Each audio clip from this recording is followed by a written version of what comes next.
बहनों और भाइयों नमस्ते। दोस्तों, कल हमने प्रेमनगर की एक इमारत की सन्नत के बारे में पढ़ा। दिन भर इस बात की चर्चा रही। शाम होते होते मुझे कुछ बातें और बताई गई।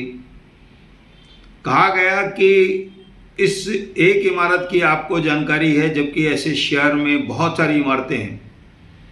जो लोग पैसे लगा चुके हैं, फंसा चुके हैं, वह इस इंतज़ार में है कि हमें फ्लैट कब मिलेगा।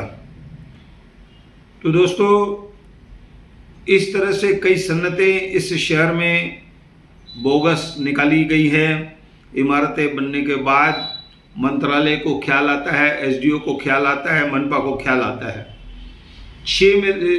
कई माले की इमारत जब बन जाती है तब तक मनपा, एसडीओ, मंत्रालय का ध्यान नहीं रहता है। चीफ सेटलमेंट कमिश्नर जो सन्नत का काम देखते हैं, उनको सबको ध्यान नहीं आता है। बाद में वह सन्नत रद्द करके भेज देते हैं। तब तक क्या हो।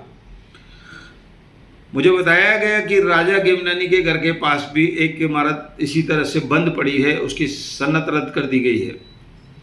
फिर मुझे सी ब्लॉक में भी बताया गया कि एक इमारत बंद पड़ी है, लगभग पूर्ण होने पे है, लोग इंतजार कर रहे हैं।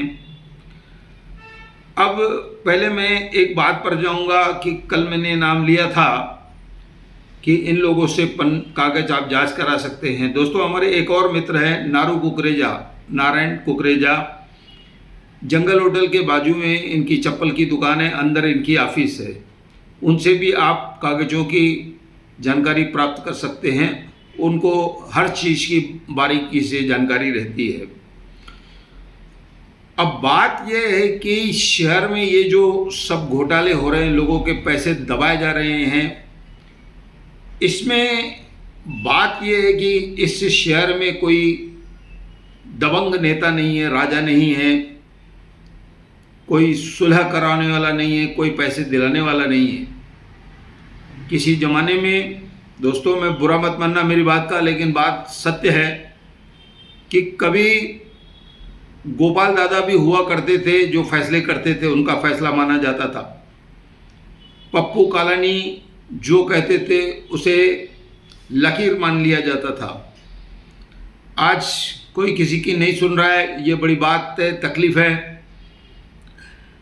मैं आपको और एक बात बताता हूँ कि बहुत सारे मरे हुए लोगों के नाम से भी प्लान पास हो जाते हैं। ऐसा पहले भी हुआ है। आप बगीचे के पास जाएंगे, प्रभात बगीचे के पास, वहाँ भी 1995 में ऐसा हुआ था। तब माणी गंगवाने ने उसकी शिकायत की थी। चंदर धीरमालानी उस मैटर में सस्पेंड हुए थे। वह कई बार सस्पेंड हुए थे। वो अपने आप को गोरा खैरनार मुंबई का बताते थे। तो दोस्तों, उसके बाद जो बात आती है न्यू क्लॉथ मार्केट, ये वाल्मीकि नगर के सामने एक बहुत बड़ी ज़मीन थी जिस पर प्लान पास किया गया। जब वो मार्केट बनना शुरू हुआ, उस मार्केट की बताया गया एक अशोक लुंड थे, उन्होंने इस सन्नत को रद्द करवाया।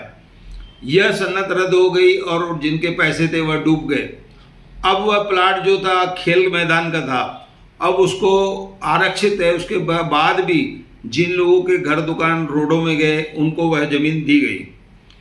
तो कुल मिलाकर के इस शहर में ये जो गोरख धंधा बहुत ज़माने से, सालों से चल रहा है, उसको रोकने की ज़रूरत है। नहीं तो जो बेचारे गरीब हैं, जो अपने पैसे फंसा रहे हैं, वह किसी भी समय बर्बाद हो जाएंगे। उनको उनकी मानसिक स्थिति खराब हो जाएगी, उनको अटैक आ सकता है।